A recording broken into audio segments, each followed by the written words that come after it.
ഈ യോഗത്തിൻ്റെ അധ്യക്ഷൻ റൻഷി ഡൊമിനിക് ജോസഫ്, പ്രസിഡന്റ് ജില്ലാ karate association,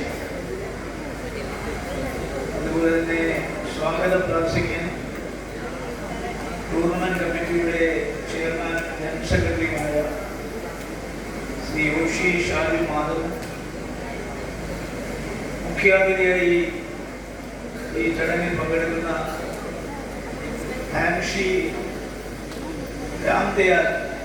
president karate Kerala association, bout ഉദ്ഘാടനം ചെയ്യാൻ എത്തിയിരിക്കുന്ന ബഹുമാനപ്പെട്ട നിരീക്ഷനും municipal chairperson Shrimati T P Shantha, Shri Abdullah, Shri Aneesh Moolappally, Shri sensei Akshay, Shri sensei Smriti K Shaju,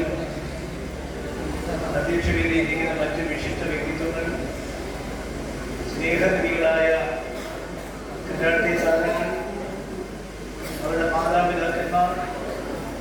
അതുപോലെ തന്നെ സെൻസായിമാർ, കരാട്ടെ വിദ്യാർത്ഥികൾ, മറ്റ് സ്നേഹനിധികളായ സഹോദരി സഹോദരന്മാരെ, സുഹൃത്തുക്കളെ,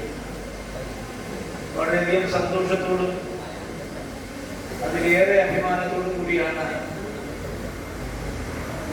എറണാകുളത്ത് വെച്ച് നടക്കാൻ പോകുന്ന സംസ്ഥാന കരാട്ടെ ചാമ്പ്യൻഷിപ്പിൽ കാസർഗോഡ് ജില്ലയിലെ വിജയികളെ തിരഞ്ഞെടുത്ത് ഈ ജില്ലയിലെ ഒരു ടീമിനെ സൃഷ്ടിച്ച് ആ ടീമിനെ സംസ്ഥാന ചാമ്പ്യൻഷിപ്പിലേക്ക് അയക്കാൻ വേണ്ടി നടക്കുന്ന ഈ മത്സരം ഉദ്ഘാടനം ചെയ്യാൻ ഞാനിവിടെ എത്തി. നമുക്കറിയാം, പിന്നെ നമ്മൾ ഇൻഫർമേഷൻ റവല്യൂഷന്റെ കാലത്താണ് ജീവിക്കുന്നത്.